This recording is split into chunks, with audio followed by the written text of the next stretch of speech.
Hello students, आज हम physics में नया चैप्टर स्टार्ट कर रहे हैं। चैप्टर का नाम है वेव ऑप्टिक्स। फर्स्ट टॉपिक देखते हैं बच्चों इसमें, यह है वेव फ्रंट। वेव फ्रंट का मतलब डेफिनेशन देख लेते हैं पहले इसकी। It is the locus of points having same phase and the same state of vibration. It is the locus of points having the same phase and the same state of vibration. A line perpendicular to the wavefront is called a ray. मतलब समझते हैं wavefront का।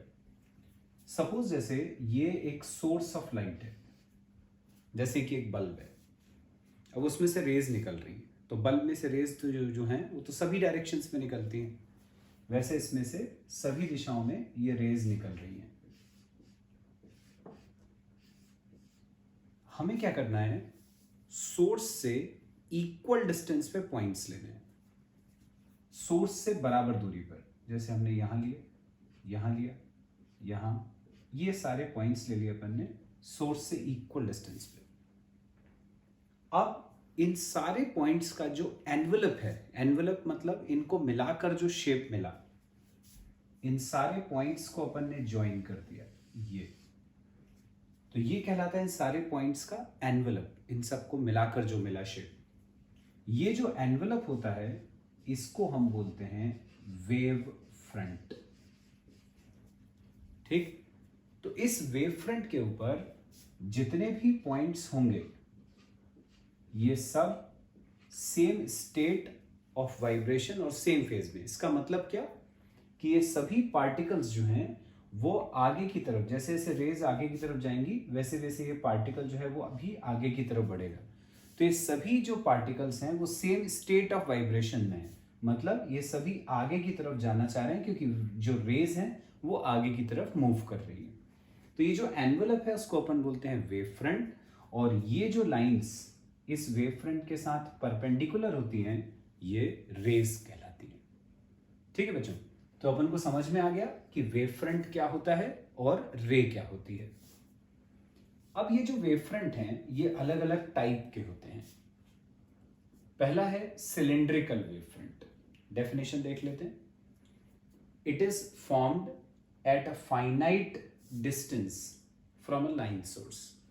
यदि कोई source of light एक line के जैसा है, जैसे कि एक ट्यूब लाइट है, एक ट्यूब लाइट है उसमें से रेज इधर से इधर से इधर से सब तरफ से निकलती है।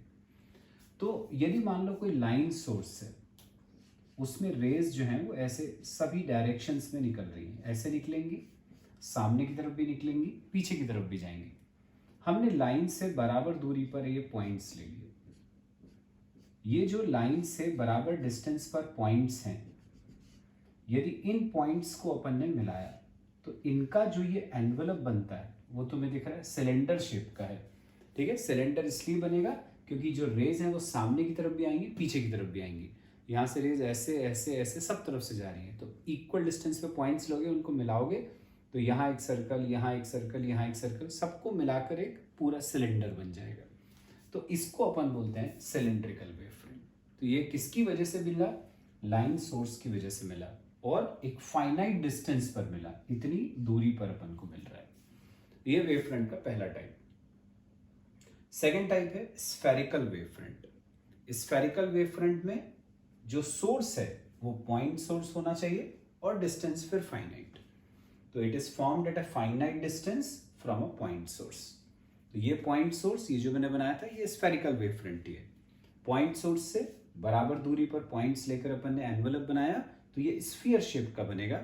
ठीक है, बॉल जैसा बनेगा ना, जैसे कि एक बल्ब है उसमें सब तरफ से रेज जाएंगे, तो सिर्फ ऐसे ही नहीं निकलेंगे, ऊपर और नीचे की तरफ भी जाएंगे, तो सबको जब मिलाओगे तो एक ऐसी बॉल बन जाएगी, स्फीयर बन जाएगा। तो उसको अपन बोलते हैं spherical wave front.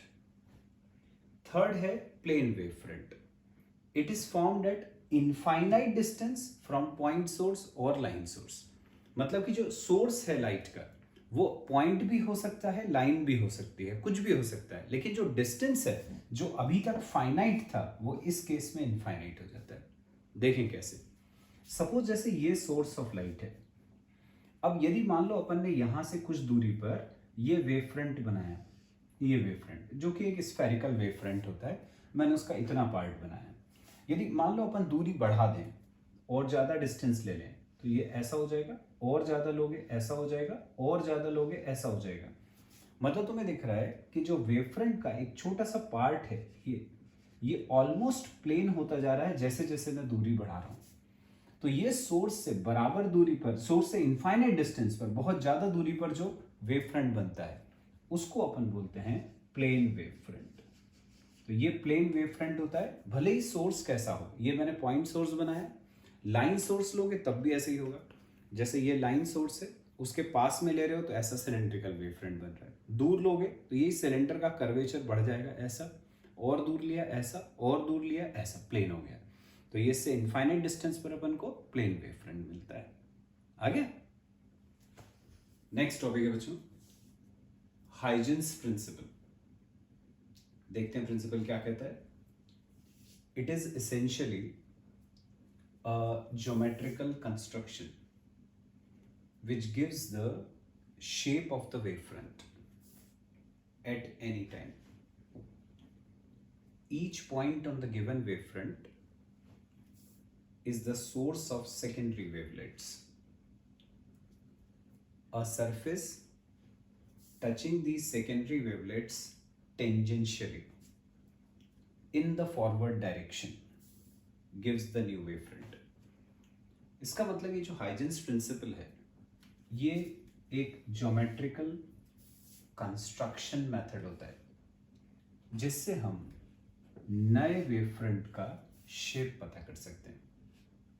For example, जैसे ये सोर्स है, इसकी वजह से ये एक वेवफ्रंट अपन को मिला हुआ है जिसको अपन बोलते हैं प्राइमरी वेवफ्रंट। जो हमारे पास पहले से है ये है प्राइमरी वेवफ्रंट। अब हमें पता करना है कि जब ये रेज जो इस वेवफ्रंट के परपेंडिकुलर चलती हैं, ये यहां से जब आगे जाएंगी तो सपोज अपन को पता करना है कि टी टाइम के बाद, टी समय के बाद नए वेवफ्रंट की पोजीशन क्या होगी, नया वेवफ्रंट कहां बनेगा, ये अपन को पता करना है। तो सपोज यदि ये लाइट की रेज हैं तो लाइट की स्पीड होती है c।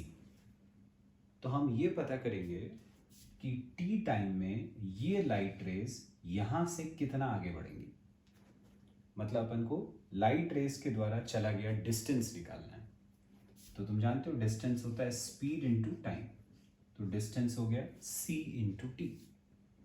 मतलब कि एक लाइट रे यहां से यहां तक पहुंच जाएगी टी टाइम में और डिस्टेंस कवर करेगी c इंटू टी। सिमिलरली एक लाइट रे यहां से यहां तक पहुंच जाएगी, डिस्टेंस कवर करेगी c इंटू टी। ऐसे यहां पे, ऐसे यहां पे, ऐसे यहां नीचे की तरफ कहीं। अब अपन को क्या करना है, इसको सेंटर और इतने को रेडियस, ct को रेडियस लेकर हमें एक स्फीयर बनाना है। तो हमने यहां पर ये अपन बोर्ड पे सर्कल बना सकते हैं। ऐसे ही हमने यहां बना लिया, ऐसे ही हमने यहां पर बना लिया, यहां बना लिया, ये अपन ने सर्कल्स बना लिए। इनके ऊपर टेंजेंट्स बनाए। टेंजेंट ऐसी लाइन होती है जो इसको एक पॉइंट पे टच करती है सर्कल को। अब इन सबको अपन ने ज्वाइन करा, जितनी टेंजेंट्स हैं इनको अपन ने ऐसे कर्व से ज्वाइन करा। ये तो ये जो शेप मिल गया ये कहलाता है नया वेवफ्रंट, जो कितनी देर के बाद मिला, आफ्टर टाइम टी। तो ऐसे यदि अपन को पुराना वेवफ्रंट पता है और नया वेवफ्रंट अपन को निकालना है, इस नए वेवफ्रंट को अपन बोलते हैं सेकेंडरी वेवफ्रंट। ये सेकेंडरी वेवफ्रंट है। तो यदि हमारे पास पुराना वेवफ्रंट है और नया वेवफ्रंट की पोजीशन पता करनी है तो वो अपन निकाल सकते हैं यूजिंग हाइजेंस प्रिंसिपल। हम चाहें तो टी समय के पहले वेवफ्रंट कहाँ था वो भी पता कर सकते हैं। यहाँ पे जब टी टाइम के बाद का निकालना था तो अपन यहाँ से आगे गए।